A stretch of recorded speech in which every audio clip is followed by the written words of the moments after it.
Where do taxi drivers go when they need to buy a taxi? Well, the Taxi Centre have supplied cars to the trade for over 20 years, and they stock a huge range of motors from the world's leading manufacturers: Skoda, Kia, Toyota, Mercedes, Nissan, Ford, Hyundai, you name it. They've got saloons, MPVs, estates, minibuses, prestige cars, the lot, all under one roof, ready for immediate collection or free delivery anywhere on the mainland UK. With taxi trade exclusive discounts, flexible finance options and no hidden fees. They even throw in registration and 12 months road tax. So if you're a taxi driver who needs a new or used taxi, where would you go? TheTaxiCentre.com. Trade only. The Go Radio Football Show with the Taxi Centre. Listen anytime, wherever you get your podcasts. Call now and voice your opinion. 0808 17 17 700. The weekend is underway. Paul Cooney here with the former Celtic and Scotland star Simon Donnelly. Simon, very happy new year. And to you, Paul. Yes. Good start for you? Yes. Recovering now, well into the first week of recovery in January. I heard you had a good weekend. That seems a while ago probably. Does, yeah. And you got through the snow from Renfrewshire. Yeah, it wasn't looking too great this morning, but yeah, things improved as the day went on, so got here quite safely. Simon, it's the 1 hour special. We spoke with you between just after Christmas and New Year, and today, well, we're just 9 days away from the league resuming, the Cinch Premiership, but there's still doubt about how many fans are going to be back. The meeting of the clubs indicated that they think the data shows the fans could be back. I mean, a full capacity, for example, say 55,000 a week on Monday for Celtic against Hibs. Rangers could be full capacity at Pittodrie the following night, Aberdeen Rangers, but there's some doubt whether or not it will get the go-ahead for a full house. We're not the experts, Simon, but you would hope that fans can come back in big numbers soon. Yeah, I think everybody hopes that. And even driving in here before I heard the news from yourself, I was full of optimism. I thought, I'd heard little whispers yesterday that things were coming back to normal for the 17th, and that was great. But now there's maybe possibly going to be a setback. We don't know, but chomping at the bit to get the football back, but we need to get the fans back as well. Yes, a spokesman for the league said to Keith Jackson has done well in this story this week, and the league spokesman said it's now almost universally accepted that while clearly there's more infections, the Omicron variant is far less severe in its impact. Although COVID has shown time and again you can't take anything for granted, and we agree, we're therefore quietly optimistic that the club's vote to bring forward the winter break to allow breathing space was the right thing, and hopefully full grounds will be back starting on the 17th, because we know they're two big games, but we know we're only less than a month, just over 3 weeks away to 2nd of February, Celtic against Rangers at your old ground at Celtic Park, and surely we're going to get a full house. I would like to think so. I really would like to think so. I'm saying it to you as if you're Jason Leitch and you're going to tell us, go on Simon Donnelly. He just gives bad news. Well, no, listen, it's the health and safety is the most important thing. I think everybody knows that, but for us in football, we discussed it last week on the show. It's not the same. We suffered this coming through the first lockdown, and we put up with it to a point because it was tough times, but we've had the taste of the fans back. We've realised how much you need the fans, and these games are just not the same. So hopefully, fingers crossed, we can get back to normality in terms of capacity crowds. Get the vaccine. Get your booster if old enough, and most people are now. And there's a high rate in Scotland. People have been doing it, and it's been brilliant. So please continue to do that. Get the vaccination, get the booster, and let's get on with life. Because mental health, we talk about it a lot, quite rightly, but for young people, old people, all ages, this has been difficult. And I think if you're out and about, take the right precautions, wear the mask and whatever, be careful, social distancing, but let's try and get on with life. The Championship goes ahead this weekend, as it has been doing, and since I last saw you, of course, Derek McInnes now in charge at Kilmarnock. Good signing for you, the ex-Aberdeen boss? I think so. I think Derek's been out the game for a little bit now, doing a bit of punditry, taking a wee bit of time out. I read the article or his interview, taking some time with his family. He's been away from them for so long, travelling to Aberdeen, and because they lived in the Glasgow area, didn't they? Yeah, and I think that was what he was saying. Kilmarnock, it's not the obvious choice or the reason why he went there, but it was going to be a lot different from commuting to Aberdeen, that's for sure. And he did that for 8 seasons, but he's taken a little bit of time out, refreshed himself, and they're a good club. They're a Premier League club, and I think he's went on record saying he doesn't want to be in the Championship any more than the Kilmarnock fans or the people round about the place want to be. So I think it's a good move for him. Gets himself back in there, and hopefully they can move forward. He doesn't want to be travelling to Dumfries, much as we love the town of Dumfries, the Doonhamers, but Palmerston Park is not where he wants to be. More about that during the next hour. Yeah, that's his first game, Queen of the South against Kilmarnock. We've got Morton, Dunfermline, Inverness, Cally Thistle against Wraith Rovers, Hamilton against Partick Thistle, and Ayr against Arbroath, and a new manager, Lee Bullen. Yeah. Lee was down at Sheffield Wednesday for a number of years as a player and a coach. I think he left from Dunfermline, if I'm right. You're right. But yes, it's a great opportunity for him to come back and get his teeth into management, this side of the border again. How's the transfer window going for you? Let's update the Go Radio listeners. It's the Go Radio Football Show with the Taxi Centre. Ewan Henderson, we told you that during the week, has signed for Hibs, initial loan until the summer and then a 3-year deal. Rangers signing defender James Sands from America.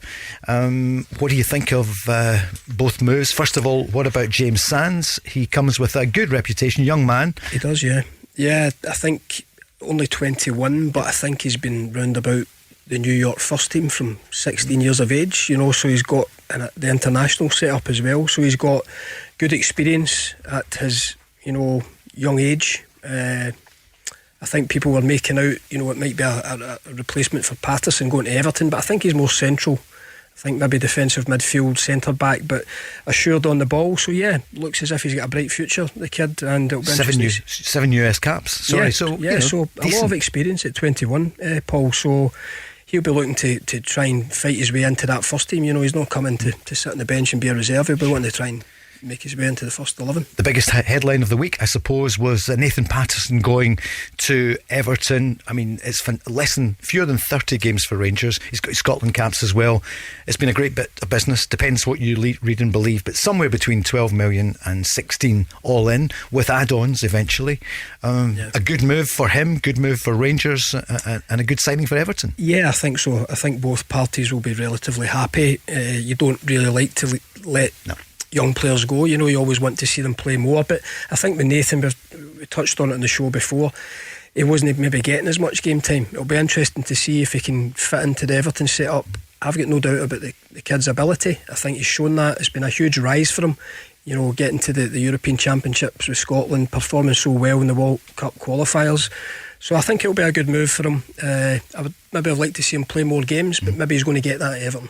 How many games had you played before you went to England? You'd played. I was just shy of 200 at Celtic, but I'd been in this. And you're an international player, and you're an established seasons. Yeah, it was a wee bit different. But what was it like? Was it a step up going to England? I know that Old Firm fans, Scottish fans, don't like to hear that. But what was the difference when you went down south?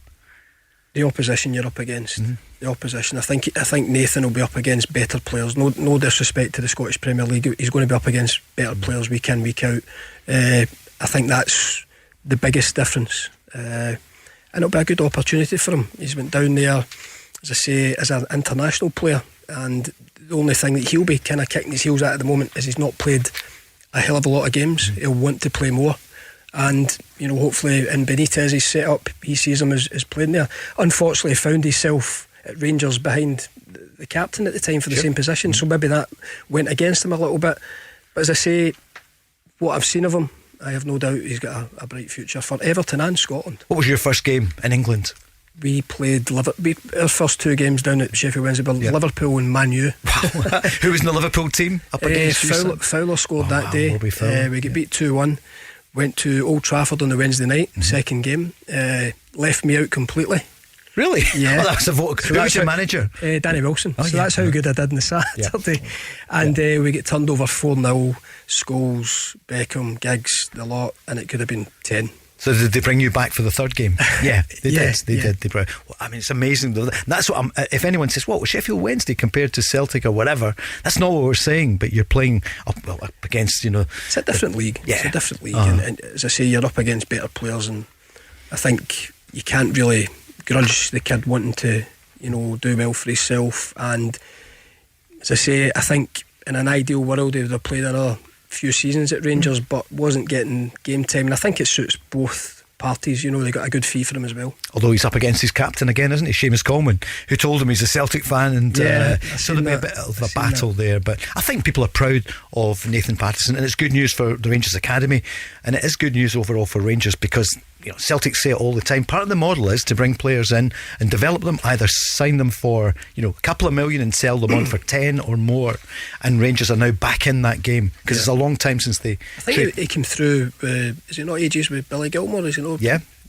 So there's a couple of boys that have come in and major players for our international setup now. So you hope that for their development they need games. They need to play now. They're not reserves that are dipping in and dipping out. They're at a stage now where they need to be playing regular. So the transfer window has 24 hours, 24 days, 5 hours, 47 minutes to go. What's going to happen in the next few weeks? And how's it going to affect the destination of the title, the £40 million title this year? So far with Celtic, with the Japanese players Hatate, Maeda and Ideguchi, who wants to be known as Gucci. They've come in. Ewan Henderson's away. Okay, he's been on the fringes. Decent player though, isn't he? Ewan Henderson scored last month. I liked Ewan Henderson. Every time I seen him, he caught my eye.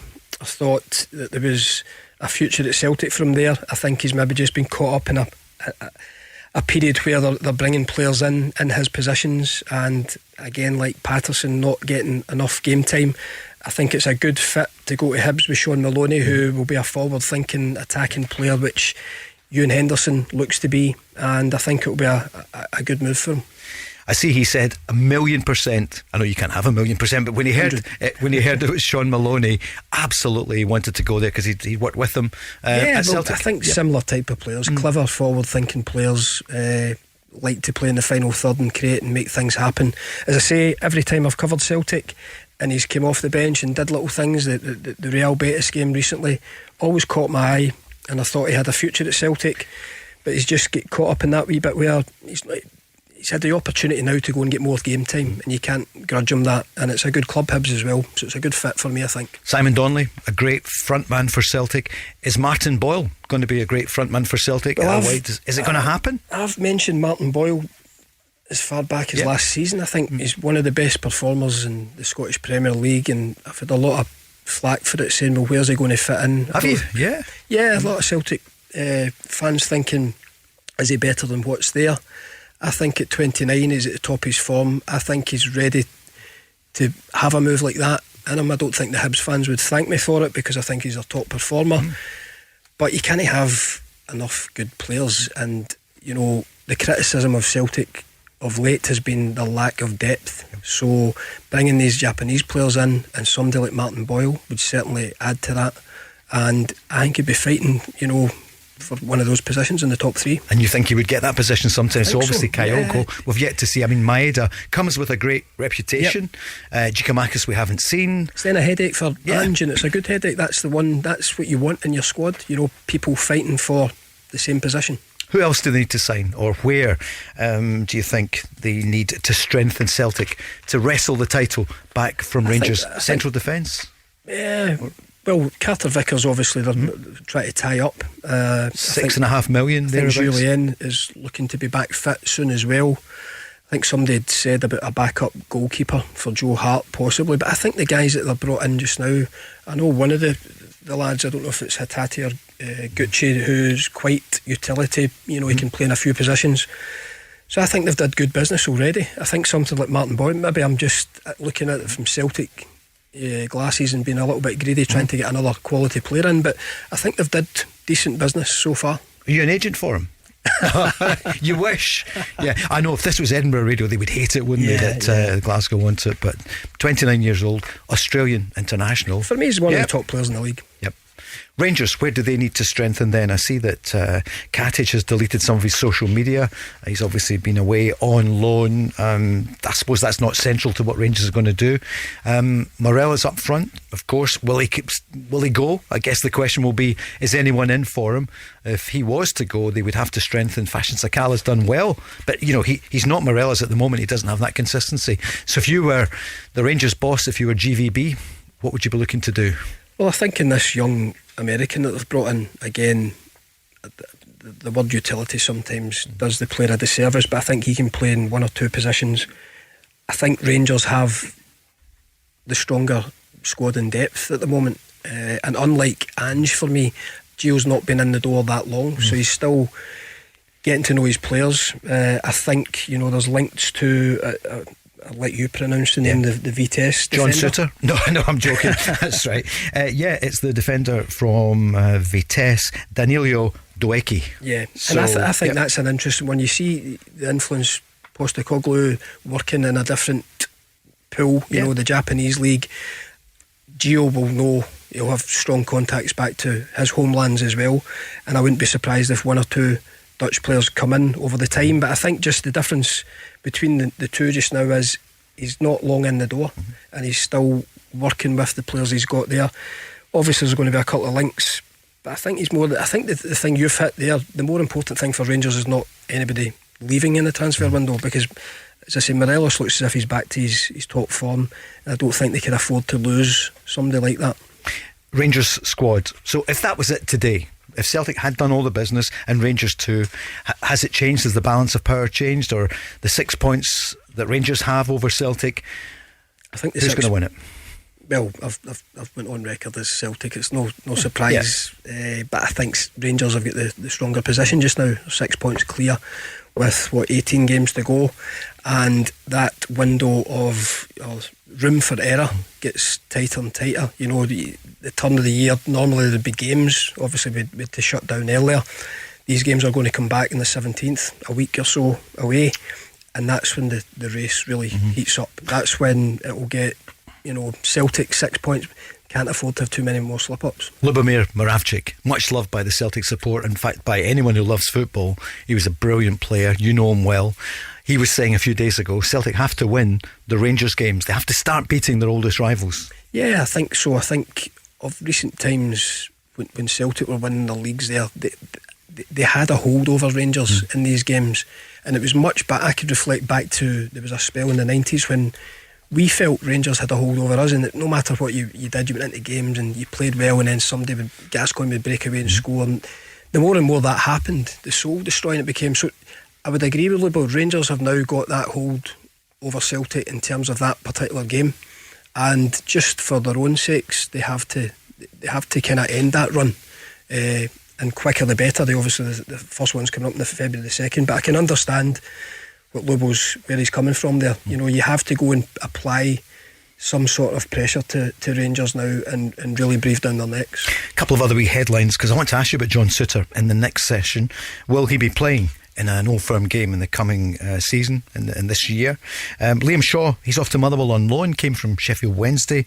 Maybe no real surprise, we haven't seen much of him. Came on against Real Betis, but Liam Shaw to Motherwell, will that be good for him, do you think, to get some Premier League experience? Yeah, just again the theme of going and playing games. Paul, you've got to go and, he's got his great move to Celtic, but it only becomes a good move if you're playing, and he's not played a lot of games. I think going to Motherwell will get him that regular game time and the progression, you know, and maybe he comes back to Celtic and kicks on. We won't know until that happens, but you have to play. You have to play. I believe he was, again, a young kid, but he was down at Sheffield Wednesday playing, and you get your move, and that's great. You've came to a club like Celtic, fantastic experience, but you have to play. You want to play. How much are you missing it? Are you going to the games? Will you be at Celtic Hibs a week on Monday? I'm working that game, yeah. Celtic TV? Yeah. So I just, like every other fan, that's what you know, when you come up, you take the step away from playing or coaching, you go back to, you know, what you were before, the fan, and enjoying going to the games. And everybody misses out, especially that Christmas Boxing Day period and going into the new year. Everybody, it's a culture with us, and unfortunately we've missed it this year. Mind you, the managers in England were doing a power of whining. I'm going to ask you about that. You know, is that good news, or do you think they should get over themselves and get back to their $5 million a year and get on with it? They not get big enough squads down there to exactly cope. Let's talk about that after the break. The Go Radio Football Show with the Taxi Centre. Taxi trade, exclusive savings, no hidden fees. Search for your new taxi today. Let's go. Let's go. Go Radio Football Show, 5:25 Friday evening. The weekend is here. Stay with Go Radio throughout the weekend. Stevie Lennon will be up a bit later. Great music. I know you enjoy it, Simon, when you leave here of an evening. There was some great tunes. You love your music. Have you? Cannot beat the tunes. Any gigs in the last week or so? No, everything but this, the COVID resurfacing, everything's quiet at the moment. Was it James? Was that your last one? That was my last one, yeah. So hopefully there'll be plenty this year. Fingers crossed. Have you got anyone in mind for sure that you know you're going to go to? I wouldn't mind Jerry Cinnamon. I think he's playing Hampden. I think that'll be decent with the Snuts in the summer, so that'd be one to try and blag my way into. Yep, we'll look out for that one. I was at Heights a few weeks ago. They were terrific at St Luke's. So it was great to see. That was just a month ago. That was brilliant. Little venue, aye. Football wise then, some of the breaking news. Well, let's look at from Barcelona to the Bull Ring in Birmingham. Philip Coutinho joining on loan until the end of the season with his old mate Steven Gerrard. So what do you make of that signing? I think it could be a great move. I think he's went to Barcelona and it's never really happened for him, after being brilliant at Liverpool. Just sometimes moves don't work out. You look at Hazard at Real Madrid, hasn't really hit the heights that he was at Chelsea. But I think he knows Stevie Gerrard for his Liverpool time. I think that helps when you go to a place where you know and trust the manager. And they've got some decent players, Aston Villa, and I think it's a great move. It just needs an injection, doesn't it? The arrival of Stevie G has made a difference. I mean, Dean Smith was a terrific manager who did brilliantly with them, but sometimes you need that change. But they lost Grealish in the summer. He hasn't lit the heather on fire in Manchester, but this could be the start. I remember Jurgen Klopp saying to Coutinho, stay at Liverpool and they'll build a statue to you. You will be immortal. And he's gone to Barca and it's just not happened. No, it's difficult. Listen, Barcelona come knocking, it's difficult. They're one of the biggest clubs. So Liverpool, right enough, but it's one of the ones where you think he goes and he'll kick on with the likes of Messi's, and I think Suarez was still there at the time when he joined, but for whatever reason it doesn't work out. He'll come to Villa. He should be the star man at Villa, and as I say, he's got a manager there that trusts him, knows what he's like as a player, as a person, and hopefully we'll get the best out of him. Do you think they will kick on? I think they will. I think they're this going will to challenge real maybe 6th, 5th, shot in the hand for them. I think this could take them from, where I think they were kind of bottom of the middle half when Stevie Gerrard came in. I think they're moving in the right direction. I think this will take them forward again. And Kieran Trippier at Newcastle, the deal is done. He's there. 12-14 million, same kind of money as Nathan Patterson. Of course, he's 31, but fit as a fiddle, isn't he? England player. And I think they're looking at, I was watching the TV today, I think they're looking at another defender, so I think that's where they've identified that they need to stop shoring goals and or giving away goals, because they're down at the wrong end and they need to start moving. It's all good and well having the money, but you don't want to be in the Championship. I think that it's safe to say that will not be the last transfer they have in this transfer window. I think they're looking to bring a right few in. Newcastle have to, because they've got to try and stay in that league, because if they go down, well, it's going to take at least one more year for the project to kick on, and maybe more, because the Championship in England, how tough to come out of? Very tough. One of the most difficult leagues. What's so hard about it compared to there's so many teams competing. You look at the English Premiership, you'd say there's maybe 3 or 4, 5 that can compete. Down in the Championship, it can be anybody, and I think anybody can beat anyone on their day. So I think it's that, from that point of view. I think Newcastle going down with the finance behind them would probably bounce back, but I don't think they want to waste a year. I think they want to kick on quicker. Yeah, the offer is for the Lille defender Sven Botman. It's an improved offer from Newcastle. So back here in Scotland, John Souttar, he is wanted by Championship clubs, as you know, Sheffield United, Blackburn Rovers, Forest, Stoke, Middlesbrough. Or is it going to be Rangers? There's been a lot of talk about it. We've said about it for months here on Go Radio. What about Rangers for John Souttar? What do you think? What's going to happen? Well, I worked with John at Dundee United. He's a fantastic football player, and he's had a couple of setbacks. I think it was his Achilles he did twice, came back and did it again, so he's missed out on a lot of football, but he's back. By all accounts, I haven't seen a lot of him this season, but he's back at the top of his form at Hearts, attracting interest, and it will be interesting to see where he goes. Rangers are interested. Does he want to go down south? That will be a decision for John. But I think going to Rangers, looking at their team just now, I think he would slot in very easily. Why would you go to a Championship club if Rangers come for you? Is it the money? Can they still spend more, even top of the Championship, more than the champions of Scotland? There's a lot of things. I think people, I was reading that or listening to that Trippier stuff, and it was always just coming for the money. Of course these guys are going to get good deals, but I think, especially speaking from experience, it's different. The club needs to be have a vision. The club needs to be where you want to go and where you want to play. Is there a future? What do you want to get? Do you want to go to the Premiership? Are you happy surviving? I think all these things have to come into the equation. Obviously going to Rangers, it's quite obvious you have to just be number one, and it's a major challenge with Celtic every year. So I think he would stroll into the Rangers team. I really do. I don't know who are the clubs he's linked with down south. Would you say? So Middlesbrough, Sheffield United, Forest, Nottingham Forest have been mentioned. So I think these clubs will be able to compete and maybe even better Rangers financially, but it's again down to where John sees his future. But a very good player, and much like Nathan Patterson, a wee bit older obviously, but I think he's a major player for Scotland moving forward as well. I'm hearing Brendan Rodgers says that Jimmy Vardy's ruled out for 8 weeks, hamstring injury. It's bad news down there at Leicester. Just bringing you some of the news coming in this evening. No major transfer news today so far to date, but we'll keep you right up to date, and also on the Go Radio Football Show socials. Leigh Griffiths, Dundee don't want him, do they? And nor does Celtic. So what's a bit of an impasse here? Yeah,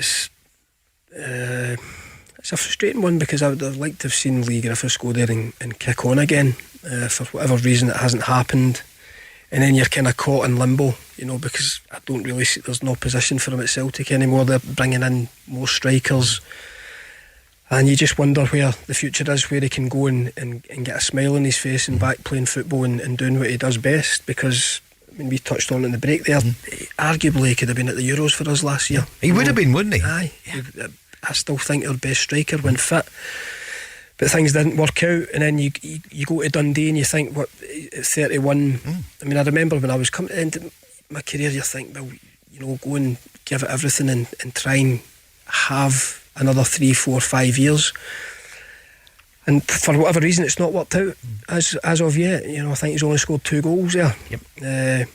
So I hope something happens positive. I hope whether another club comes in and looks at him, or indeed Dundee decide to keep him on. I hope for his sake, something positive happens in the transfer. We saw a wee flash the other week just before Christmas. Did you see the free kick? Strike, yeah, and it reminded me of Hampden Park, 50,000. I'll never forget that day I was there, and suddenly did we score twice against England? Must have been Joe Hart. I was actually in the south of France that day watching it. I wish I'd been at Hampden. Where were you in the south of France? Come on, tell us. I was down a little place called Lavandou. It was a family, and we were watching it on one of these fire sticks, and his free kick paused as it was just going over the wall. So it was like a 30-second delay to whether it went into the net. But these occasions, what a buzz, and that's what he's capable of, and that's what he was capable of, and that was my huge frustration in the summer, that he wasn't at a level to go down and perform for us.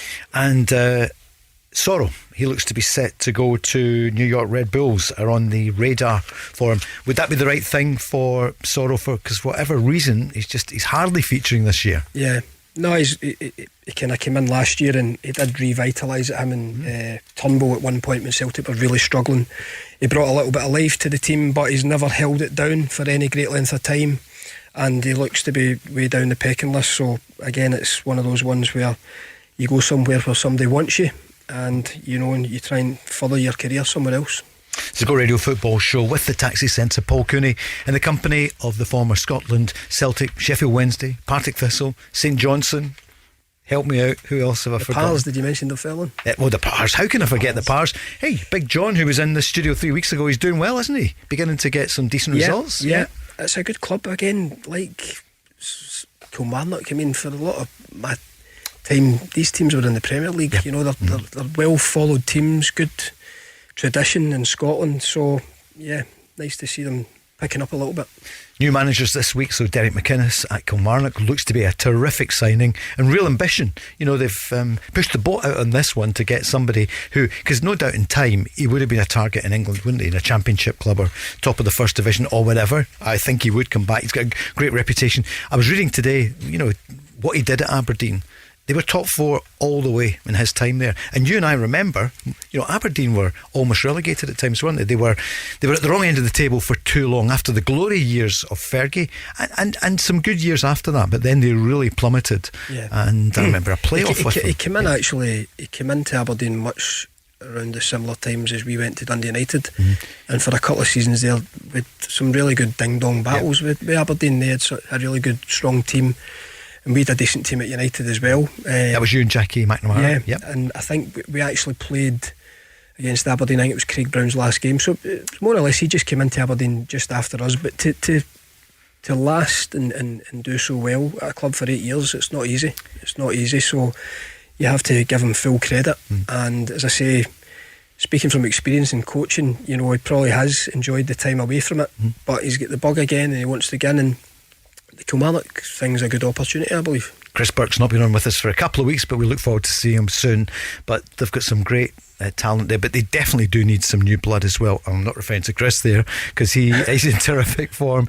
Well, I say he's in terrific form. He's not played enough, probably. He's come back from injury, but they definitely need a bit of a rebuild job. Go Radio Football Show, Paul Cooney with the Taxi Centre and with Simon Donnelly. Simon, at this point of the season then, so you're going to stick with Celtic. For Rangers, we're just looking to see what's going to happen during the transfer window, and for Celtic too. And some of the other clubs, so some of the headlines, I heard Rob talking last night, but Xander Clark wanted by Aberdeen and Dundee United. So United have got a terrific goalkeeper, haven't they? However, so Xander Clark, your old club St Johnstone, would this not be a terrible to lose Xander Clark? I think it would. I think he's been, it may be a reflection, but he's been one of the best players. Xander, he always, whenever I watch him, he's been great. I rate him highly. He's got himself into the Scottish setup. I think it would be a blow to lose somebody of that quality. I think St Johnstone need to keep players of that quality and definitely add to it, because they're in a terrible situation at the moment and have to get out of it as quick as they can. Do you think they'll get out of this situation, bottom of the table? I think I've seen they brought Sifji in, Nadir Sifji. Right, so you'll know him then from your time at Dundee United. Yeah, and had a good spell with him, probably his best spell in his career. He was maybe 20, 21 at the time. I think he's 29 now, which I can't believe. Time flies in so far, but real ability when you get him, focused. Needs an arm round him at times. I think hopefully he's a wee bit more mature now. But a great lad, There's a bit of controversy about when he finished up. And I think he's big and physical, and I think people, at times seen the wrong side of him, because we've seen the softer side of Nads away from the pitch. But when you can get him right and get him focused, he's a real threat. Well, they need goals and can score goals, so they've only got 14 points. They're bottom of the table. I think they're the lowest goal scorers as well. Yeah, they are. Yeah. It's 10 goals, 14 points. Then Dundee on 16 points, Ross County on 18, St Mirren on 19, Livingston on 20, and Dundee United on 25, Aberdeen on 27, Hibs on 29, Motherwell on 31, Hearts on 36, Celtic on 45, and Rangers on 51 points. That's after 20 games. Everyone's played 20. So as you said earlier, 18 games to go. For Aberdeen, Stephen Glass, the manager, saying a number of clubs have registered interest in Calvin Ramsey. What do you make of the young defender? I like him. I covered a couple of the under 21 games earlier in the season. I think he's another one, with kind of bombing fullbacks and good football and fullbacks at the moment. We seem to be producing the right few. I would just like to see him stay at Aberdeen for a wee bit longer. He's still very young. Try and establish himself in that team. I'm sure Stephen would like that as well. But when people come looking, when teams of any calibre in Scotland, if anybody's doing well, there's always going to be interest from bigger leagues, or certainly leagues that can pay a lot more. But I would like to see Calvin Ramsey stay around Aberdeen and develop under Stephen Glass. Because Stephen Glass, we thought, earlier in the season, he's got the backing of the owner because he brought him in from America. But it was beginning to look as though they couldn't buy a win for a while, but they've had a decent run towards the end of the year. Yeah, got themselves into mid-table, and they're not a million miles off, the top four now as well. So he's turned it around to an extent, after a difficult start. And sometimes when you're coming to a club and you're trying to make impression straight away, it can't be easy if it doesn't go off to a good start, but he's stuck with it and he's turned it around a little bit there, and they're kind of in the right half of the table, albeit I think Aberdeen will want to be a wee bit higher, so it'll be interesting to see how they progress. Who's going to come third, do you think? Could Aberdeen do it? Obviously the contenders are Aberdeen, Hibs, Motherwell, Hearts.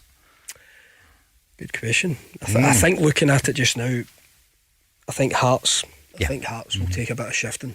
I think they got off to a great start. They had a little dip, but they're still 5 points ahead of Motherwell. I'm sure Hibs will have a little bit to say on that, but I think Hearts will probably be the third best. You reckon the Hearts? Let's preview the games at the weekend, and also a bit more on the transfer front after this. The Go Radio Football Show with the Taxi Centre. Online, on the phone, or at the dealership in Darnley, Glasgow. Let's go. Let's go. Go Radio Football Show with the Taxi Centre. Simon Donnelly, he was at a World Cup in 1998 with Scotland. Is this the year where we'll be back at a World Cup, Simon? Let's hope so. And are you ready for Qatar? I don't know if I'm ready for Qatar, but yeah, we'll give ourselves every opportunity. The game's in March, I believe. Is it March? March, 2 games in March. Yep. Yeah, well, our form's been great, and there's been a little gap. And we hope our form doesn't dip within that gap, but we've gave ourselves a great chance to get to another finals. Back-to-back finals would be brilliant after so many years without them. The Ukraine stands in our way at the moment, but we could we beat Ukraine? Will we beat them? I think we will. I don't think it will be easy, but I'm taking a huge dose of confidence from the Denmark performance, and even the other ones before that, because we didn't go off to a good start in the World Cup campaign, but we turned it round. We turned it on its head, and we give ourselves the chance now in the playoffs, so looking forward to it. What was it like? Tell us the day you got. Is that a call you got in 98 for the squad? Text, was it text? We were coming back from a friendly at the end of that season, and we were all in the airport, and we were all getting it one by one. A Scotland friendly? No, it was a Celtic. Right, okay, Celtic. So yep. It felt like a Scot, because I think it was 7 or 8 of us got the call up from that season. So where were you when you got the text? It was either in Glasgow Airport. It must have been Glasgow Airport, coming through security, and we were all getting the text, and I wasn't the first to get the text, so it was like, you've got yours, and you were worried. Who got them? Who got them? Well, Jackie was there, John Collins, Tommy Boyd, Craig Burley, Dan Jackson. There was a right few of us that year. But and then what's the text say? Is it from the manager? Just that you're in. Just that you're in. Don't think it would have been personally from Craig. I think it would have been somebody at the SFA, but it was just to give you the nods up. This is it, and then you would get more information later on. But to get called in, it was pretty special. You must have felt hair in the back of the neck. It must be. You're going to a World Cup. Aye, it's the pinnacle. It's the pinnacle. Being a professional footballer, and then things like that, playing cup finals, but you're always, I think I've said to you before, in the streets, I was playing for Scotland, you get your head and going to a World Cup, because you're watching it. I grew up with all that success of Scotland getting to every final, so to get to the Euros in the summer was great. To get to Qatar would be exceptional. But I think we've got a good bunch there. I think we've got the ability and the quality there to take us to another final. I find it fascinating speaking to top players like you, who can tell us about something that we could all only dream of, boys and girls who'd love to play football or whatever sport, to get to the top of that profession. Who did you think about then when you heard, I'm going to the World Cup? Did you think of some school teachers or parents, or probably my parents, because I knew they would be. I knew first and foremost my dad would have been out of school when he was a teacher back then, but I can say now he was dodging school to get to Paris. Mr. Donnelly was dodging the school, right? Good. Yes, breaking news. Breaking news. So for them, really, my grandpa, who was still alive, they all went, so it must have been a great experience for them. You never ever, it's only now, and it's on a smaller scale when I watch my kids and how you feel watching your kids, but these guys were in the Stade de France watching, so it was special for them. It was phenomenal. I'll never forget I was lucky enough to go to the World Cups as well. Sadly not as part of the squad, but that was it was a terrific tournament. It's a great place as well. So let's hope we're in Qatar. That'll be very different. I think it'll be slightly different from Gay Paris, but I think the Tartan Army will still be there in force should we get there. They will indeed. So some of the headlines tonight, what are they? There are reports that some of Scotland's games would go to England, some of our cinched Premiership, if we don't get the fans back in. I can't see that happen, though, Simon. Do you not think we would be a laughing stock? We'd be transporting fans from Scotland to England to play in games when our stadia are here. So surely this 500 thing is really lazy I don't think there's a lot of thought put into that. No. The government or health officials, please put some real thought into this. This is the national game. Yep. And we should put proper thought. Look at the data. I know you're trying to do what's best, but let's do what's best. I mean, that would be nonsense, would it not? Would be a laughing stock. It'd be ridiculous. I think it's a non-starter. To take games down south, away from, as I say, we've got fantastic stadiums here. And I read up that they're considering, and this is nothing against the kind of rugby, but they're talking about the rugby being able to be 67,000 days after the Celtic Rangers game. Calcutta Cup. How are we working that out? Sure. It's bizarre. It's bizarre. I really hope we can get a solution, and I know the 17th isn't a million miles away, but I really hope we get a solution and we can get some more fans in, pushing towards capacity crowds. And I hope the clubs are pushing it as well. Yep. They've not been vocal enough, I don't think. Maybe they're all doing it together. And I know the league, there's a spokesperson, we mentioned it earlier on, has been speaking. But come on, let's be a bit bold. Let's do the right thing and get people out there. Two of the pieces of audio that I enjoyed over the last week or so was Ange Postecoglou talking about the game without fans. I don't like it. Like I said, I'm super happy with the way the boys went about it today, but did I enjoy the game? No. Like I said, I had a season of it in Japan, and I just don't think it's the same game. It's this, we all need to realise that it's the supporters, that make the game. They're the ones that create the atmosphere, that make those special moments, and I don't think it'd be any one player or anyone, any manager who enjoy playing in an atmosphere like this. Here. Ange Postecoglou, and totally agree. Even though he could be coming back and going into the game with Rangers on the 2nd, and he could be without the new Japanese stars and also Tom Rogic. But if that is the case, that's the case. Yeah, just that's the way the cookie crumbles. I think they've signed these players, and if they're called up and they miss out, they miss out. But I think the thing that we take from going back to coming out that first lockdown or going through the period of time there without fans, it's just emphasised to everybody how important they are as a spectacle, as the atmosphere.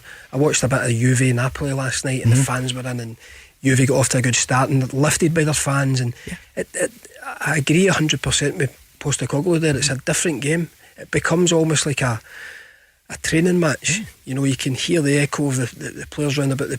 There's no atmosphere at all. I'm happy to say I never really played in any. I mean, hats off to the guys last year that had to try and perform, because it's very unreal. Did you ever play behind closed doors? No, you didn't. No, I don't think so. You must just have missed that. Remember, Celtic played at Rangers and there were no fans. Is that right? No, there was no Celtic fans. I played in that game. You did. Yeah. And even that, I liked that, because it was 4 walls of blue and you were in the Lions' Den, and there's still something there. You could still go and feed off something, but an empty stadium. Yep. Nah. I remember interviewing Walter Smith just before it, and it had never really happened, had it? Because at that point, the Celtic fans would get the Celtic end, and the way it should be, and the same at Celtic Park. Giovanni Van Bronckhorst then, so he's been in, and after his last game, he talked about the winning run. I'm very pleased. Of course, it's difficult situation for both of us. For me as a manager coming in at this time of the season, also for the players to get a new coach, and of course some coaching staff as well. But I think we did very very well, just to continue the work Stephen did with the players, adjusted it a little bit in areas I thought we had to change. Very pleased, because since I came in, we had a lot of wins, only 1 draw, also in Europa League. So I'm very pleased with the performances the players did since my arrival. He's pleased. I like what he said there, and that he mentioned Steven Gerrard, so there's a kind of continuity there. What do you think about it now, Simon? A good move for Rangers? I think so. I think Steven Gerrard was a huge name coming to the Scottish Premiership, did really well, won the league with Rangers last year, and I think at one point that could have been a huge loss, but to bring somebody in, who's well respected as well, a huge name, a fantastic player throughout Europe and at Rangers, I think it's a good fit for Rangers. He's got off to a good start. It'll be interesting to see over the next period how he sprinkles his kind of touch over it, bringing in maybe the Dutch element. But yeah, a good move on the back of losing Steven Gerrard. And you played in a Celtic dressing room up against a Rangers dressing room with our own Barry Ferguson, but some other terrific players. And the Dutch players, they brought a lot to Rangers, didn't they? Oh, the hell of a lot of players. The De Boers. Yeah, Newman. the Bears were a wee bit after me. Newman, I played against Newman. Yeah. I played against Gio. Great players, Of course. real top players. And I think Barry went on record at one point saying these guys, I mean, they went on to, I think Van Bronckhorst was Arsenal after that, Barcelona with Henrik. Top performers, you know. And I'm just laughing. None of the big clubs then it's phenomenal, isn't it? Where it's these guys incredible. went. It's incredible. Yeah. The standards at that time, and Michael Moles, both teams. But I think if you're a Rangers fan, I think it's, despite what anybody said at the time, it was a huge disappointment losing Stevie Gerrard, but I think the club have did well to go and get somebody of the stature of Van Bronckhorst. And I see they're saying, well, we've sold a reserve player for 12 to 16 million, but Nathan Patterson, it's the potential. He knows no fear, doesn't he? He's not arrogant, but he's confident young player. And that's what I like about him. That's where I've seen him when he came in at Rangers. He caught my eye. Then when he got onto the international setup, watching for Scotland, everything was positive with him. Everything was going forward. I know he's regarded as a full-back, and he'll learn that trade as he goes on, but that was thrown at Andy Robertson before, and it was thrown at Kieran Tierney. They were all right going one way, and look how they've turned out, you know. So I think it's a good move for him, but he needs to go and play now. Can I throw a few games at you for this weekend then in the Championship? Ayr against Arbroath then, so the Arbroath, the pace setters, up against Lee Bullen now in the dugout there. So that's the newest manager against the most experienced. Who's going to win? Who do you think? I have to go with the old wily head of Dick Campbell. I worked with him at Partick, and it's great to see him topping the Championship, and it'd be a fantastic story if he could see that through right to the end of the season. I'm going to go with Arbroath. Hamilton against your old club, Partick Thistle. I have to go with my old club. Just because it's your old club? I think they're doing well though. I think they're in the right half of the division. I think they're a contender. I think Ian McCall, I think they'll be up there. What about Inverness against Raith Rovers? Certainly Inverness in contention, and Raith Rovers not too far away. Another couple of teams that are in the correct half. I think the top 5. I think I'll go for Inverness at home. Going for Inverness. Morton against Dunfermline. Morton have they got a new manager in as well? They have. I think I'll go a draw there. Going for the draw. I'll go a draw. And Queen of the South against Derek McInnes's Kilmarnock. I think the new manager syndrome. I think Kilmarnock go off to a winning start under Derek McInnes. I'll go for an away win. It would be great if they can get rid of the plastic pitch, wouldn't it, at Rugby Park? But both of them, Queen of the South. I know. But I'm thinking of Kilmarnock if they come back anyway. Yeah. Aye. I know they both have. I think Kilmarnock will go off to a winning start under Derek McInnes. And in League One, our own Barry, I see that Alloa are going to keep the Celtic game at Alloa. Is that a good move, Ran? Take it to Falkirk, bigger stadium? Yeah, I think so. For these clubs, they have to wait up. I suppose it's more fans through the door, but do you stand a better chance on your pitch? They're a plastic pitch as well. Yeah, that's right. So do you stand a better chance of causing an upset? I think I'm kind of a traditionalist in that kind of aspect. I think keeping it at your own ground's a good move. Mike Mulroney's saying stay there. And in the First Division, Airdrie against East Fife, Clyde against the leaders, Cove Rangers. We've got Falkirk against Dumbarton, Montrose against Alloa, and Barry will be back with us a week on Monday. And Queen's Park, who were pace setters early on, looking for a new manager, up against Peterhead. Simon, we've run out of time. Quick hour. That's it. Enjoy the weekend. The boys' football back on, although I know the game's off tonight probably. It was meant to be on, but I think the snow is going to curtail it till possibly next weekend. Enjoy the weekend. We'll be back on Monday at 5 till 6 all next week, and then we're back to the 2 hours here on the Go Radio Football Show. Any big signings over the weekend? Can you give us any insight, Simon? Do we reckon? Let's hope we get the speak to Jim White on the Sky. Well, he was on the other morning and the other evening with us as well, and let's hope the fans are back. Simon Donnelly. Yes, 100%. Yeah. That's it from us. Thanks to everyone who helped us tonight, and we're back on Monday at 5. And don't forget, Stevie Lennon will be on at 7 in the mix then. See you soon. The Go Radio Football Show with thetaxicentre.com. Don't miss out on huge savings on your new taxi. Available exclusively to the taxi trade. Let's go. where do taxi drivers go when they need to buy a taxi? Well, the Taxi Centre have supplied cars to the trade for over 20 years, and they stock a huge range of motors from the world's leading manufacturers: Skoda, Kia, Toyota, Mercedes, Nissan, Ford, Hyundai, you name it. They've got saloons, MPVs, estates, minibuses, prestige cars, the lot, all under one roof, ready for immediate collection or free delivery anywhere on the mainland UK. With taxi trade exclusive discounts, flexible finance options and no hidden fees. They even throw in registration and 12 months road tax. So if you're a taxi driver who needs a new or used taxi, where would you go? TheTaxiCentre.com. Trade only.